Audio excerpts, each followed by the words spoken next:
ہماری زندگی کا ایک ایک پہلو اور ایک ایک لفظ، ایک ایک حرکت، ایک ایک سوچ کا حساب دینا ہے۔ اللہ سبحانہ تعالیٰ ہم سے حساب لینے والا ہے۔ میں ابھی کچھ کام سے باہر نکلا تو خیال آیا کہ میرے ذہن پہ آخر ایسی کون سی بات ہے جو چھائی ہوئی ہے۔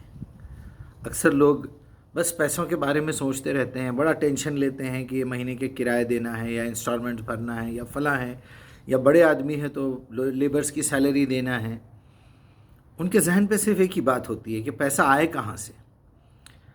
کچھ لوگ ہیں جو اپنی بیماری میں مصروف ہیں کہ مجھے یہ بیماری لگ گئی ہے اور مجھے کیا ہوگا پتہ نہیں، میں مرنے والا ہوں، فلاں ہوں۔ بچے اپنی سوچ میں مصروف ہیں، اسٹوڈنٹس اپنی سوچ میں مصروف ہے، بزنس مین اپنی سوچ میں مصروف ہے، مسجد کے امام صاحب، مولوی صاحب اپنی سوچ میں ہے کہ یار مندروں میں 40,000 50,000 ہزار سیلری مل رہی ہے اور مجھے یہاں یہ لوگ 10-12 ہزار دے کے مجھے اپنا غلام بنائے ہوئے ہیں کمیٹی والے۔ اور جو ہے اب رمضان آ رہا ہے، رمضانوں میں تراویح پڑھانی ہے اور یہ ہے اور وہ ہے۔ تراویح ہونے کے بعد اس کو بیچارے کو ایک کرتا پائجامہ اور یہ شال وال اڑا کے، ٹوپی، دستی، تسبیح، کچھ کھجور وجور عمرے کے دے کے، کچھ ہدیہ دے کے 1,000 2,000 5,000 کیا دیں گے اور کیا دیں گے۔ یعنی ہر آدمی اپنی مصروفیت میں ہے۔ تو میں اکثر اپنی سوچ کا جائزہ لیتا ہوں کہ کچھ لوگ ایسے ہیں کہ وظیفے پڑھ کے اللہ اللہ سبحان اللہ، میں جب سمجھاتا ہوں تو بولتے ہیں بھائی اللہ ہی کا نام تو لے رہے ہیں، ہم کوئی غیر کا نام تھوڑا ہی لے رہے ہیں، اللہ کی تعریف کر رہے ہیں۔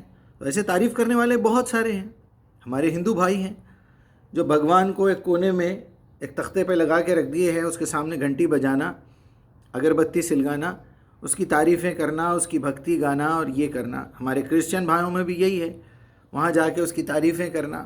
چلو ٹھیک ہے، تعریف اچھی بات ہے، پاکی بیان کرنا اچھی بات ہے، الحمدللہ سبحان اللہ، اس کی بڑائی بیان کرنا اچھی بات ہے، اللہ اکبر۔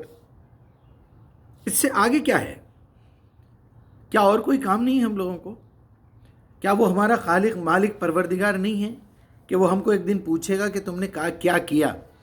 کیا آپ یہ جواب دیں گے کہ میں آپ کی تعریفیں کرتا رہا؟ تو ٹھیک ہے، تم نے میری تعریف کی، اچھی بات ہے، کسی کے سامنے کرنا تھا میری تعریف تاکہ وہ بھی عمل کرے قرآن پہ۔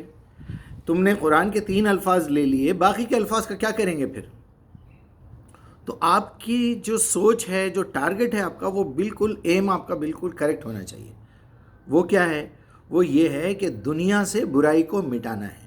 یہ ہر انسان کا، ہر مسلمان کا پہلا فریضہ ہونا چاہیے۔ اب مٹانے کے کئی طریقے ہیں، آپ ڈنڈا لے لیں ہاتھ میں، ریوالور لے لیں، آپ بم پھوڑ دیں، آپ کچھ بھی کریں، یا آپ پیار سے سمجھائیں کسی کو تاکہ وہ بھی اسی ڈیوٹی پہ لگ جائے۔ کسی کو مار دینا تو اس کا حل نہیں ہے نا۔ اگر ہمارا کوئی بھائی نشہ لینے لگ جائے، کوئی بھائی جو ہے اسلام چھوڑ کے چلا جائے، آپ کا کوئی بچہ جو ہے ڈرگز لینے لگے، تو آپ اس کو گولی مار دیں گے کیا؟ اس کا علاج کروائیں گے نا۔ کوئی پاگل ہو جائے تو اس کو گولی تو نہیں ماری جاتی۔ بالکل اسی طرح میں سوچ رہا تھا کہ میرے ذہن پہ کیا بات چھائی ہوئی ہے، تو الحمدللہ میں اللہ کو حاضر ناظر جان کے کہہ رہا ہوں، میرے دماغ پہ 24 گھنٹے یہ فکر لگی ہوئی رہتی ہے کہ یہ قرآن دوسروں تک کیسے پہنچاؤں، یہ کتاب دوسروں تک کیسے پہنچے، اس کا بہترین طریقہ کیا ہو سکتا ہے۔ اللہ تعالیٰ نے اپنی کتاب میں تعریف کی ہے ایسے لوگوں کی، اس شخص سے بہترین بات اور کسی کی ہو ہی نہیں سکتی جو لوگوں کو دعوت دے بھلائی کی طرف اور خود بھی عمل کرے۔ دیکھیے، عمل کرنے کا نمبر دوسرا ہے، میں کئی بار کہہ چکا ہوں یہ بات۔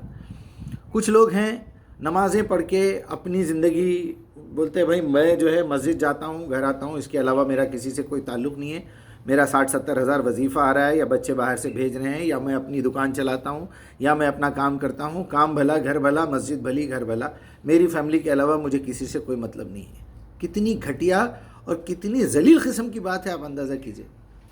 اگر آپ کے پڑوس میں کوئی ٹیررسٹ آ کے رہ جائے، صرف کوئی پٹاخے بنانے والا آ کے رہ جائے اور اس کے اپنے گھر میں بارود بھرا ہوا ہو، آپ سکون سے سو سکیں گے؟ آپ کے چھوٹے چھوٹے بچے رکھ کے، آپ کا قیمتی سامان گھر میں رکھ کے، وہاں ایک چنگاری بھی لگی تو آپ کا گھر بھی جلے گا۔ تو برائی کو مٹانا، برائی سے دور ہو جانا، اگر اس کو نہیں مٹا سکتے، سمپل الفاظ میں نبی صلی اللہ علیہ وسلم نے کہا ہوگا کسی وقت کہ ایمان کا بہترین درجہ یہ ہے کہ تم اس کو برائی کو مٹا دو ہاتھ سے۔ نہیں مٹا سکتے، کم سے کم زبان سے بولو۔ وہ بھی نہیں کر سکتے تو وہ جگہ چھوڑ دو، وہ شخص کی دوستی چھوڑ دو۔ غرض یہ ہے کہ میں نے ایک بات سوچی تھی کہ ہم کو ہمیشہ اللہ کی تعریف بھی کرنا چاہیے، اللہ کی حمد بھی بیان کرنا چاہیے، اس کی پاکی بھی بیان کرنا چاہیے، اس کی بڑائی بھی بیان کرنا چاہیے، لیکن اس کے ساتھ ساتھ علم سیکھنا چاہیے، قرآن کا علم سیکھنا چاہیے، کیونکہ وہ سچا پیغام اللہ کا اس سرزمین کے اوپر موجود ہے۔ اب کوئی رسول آنے والا نہیں ہے، کوئی کتاب آنے والی نہیں ہے۔ یہ نالائقی کی باتیں کرتے ہیں لوگ، اگر ہم جو ہے کچھ وظیفے پڑھتے ہیں تو کیا برا ہے؟ ارے بھائی، آپ کب تک سبحان اللہ الحمدللہ اللہ اکبر پڑھتے رہیں گے؟ کبھی لکھنا بھی سیکھیے، کبھی یہ دیکھیے سبحان اللہ الحمدللہ اللہ اکبر قرآن میں کتنی جگہ پہ آیا ہے، آپ کو ہوش ہی نہیں ہے۔